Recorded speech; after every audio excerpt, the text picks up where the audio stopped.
Tasya Aulia, mahasiswa Universitas Muhammadiyah Tasikmalaya dari Fakultas Keguruan dan Ilmu Pendidikan, Prodi PGSD kelas 1B. Saya di sini akan sedikit menjelaskan materi tentang manusia dan kehidupan.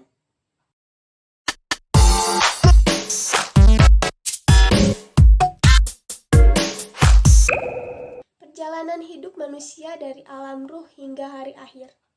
Pertama, alam ruh, yaitu di mana Allah mengumpulkan seluruh manusia yang akan diturunkan ke bumi untuk disumpah dan diminta persaksian tentang kekuasaan Allah terhadap makhluknya.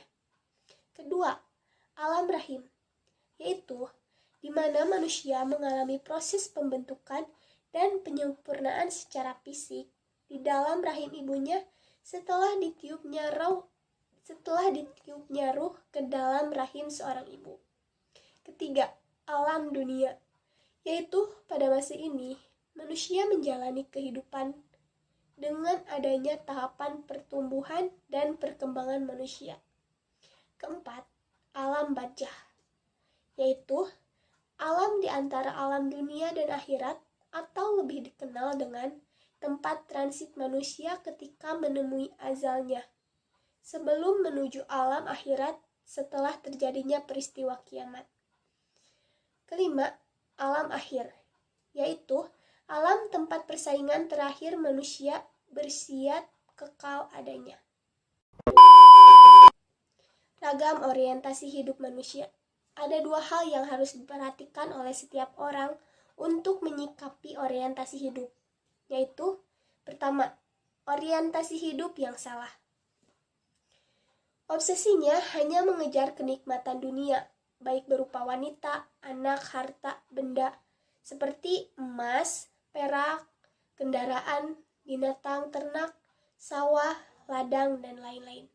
Karena kenikmatan dunia itu merupakan daya tarik bagi mereka. Oleh karena itu, mereka tidak memperdulikan waktu lagi, di mana siang dan malam hanya digunakan untuk mengejar dan memperbanyak kesenangan hidup. Bertambahnya ambisi untuk memperbanyak kesenangan hidup duniawi, manakala melihat orang lain memiliki kekayaan di atas dirinya. Kedua, orientasi hidup yang benar.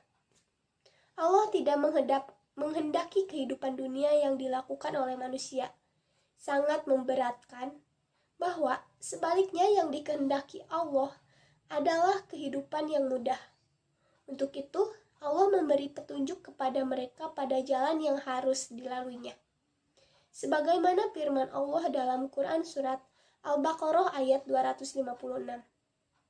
Jaminan Allah yang diberikan kepada orang-orang yang mengikuti jalan yang benar adalah dimudahkan ketika mendapat kesulitan, dicukupkan kebutuhan hidupnya, dan diberi rezeki yang tak terduga, dihapusnya kesalahan, dan dilipat gandakan pahalanya.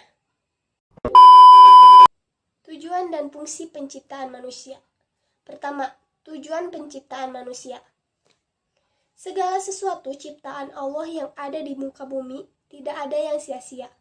Bahkan seekor lalat sekalipun, meskipun banyak mudaratnya menurut pandangan manusia.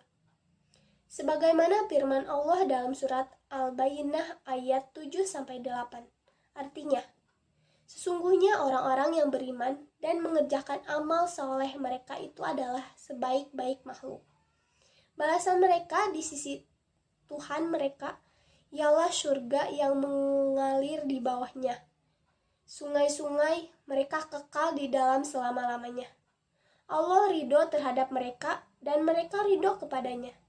Yang demikian itu adalah balasan bagi orang-orang yang takut kepada Tuhannya.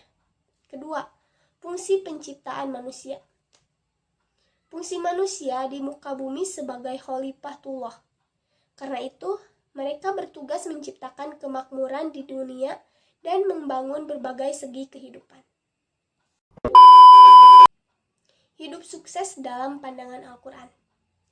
Al-Quran menjelaskan tentang kehidupan manusia yang harus dilewati di dunia, sehingga dapat meraih kesuksesan di dunia dan akhirat sebagai berikut.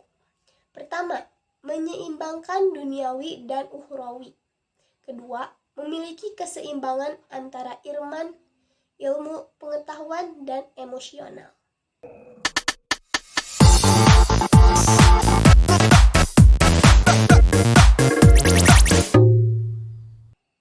Sekian sedikit penjelasan materi tentang manusia dan kehidupan dari saya.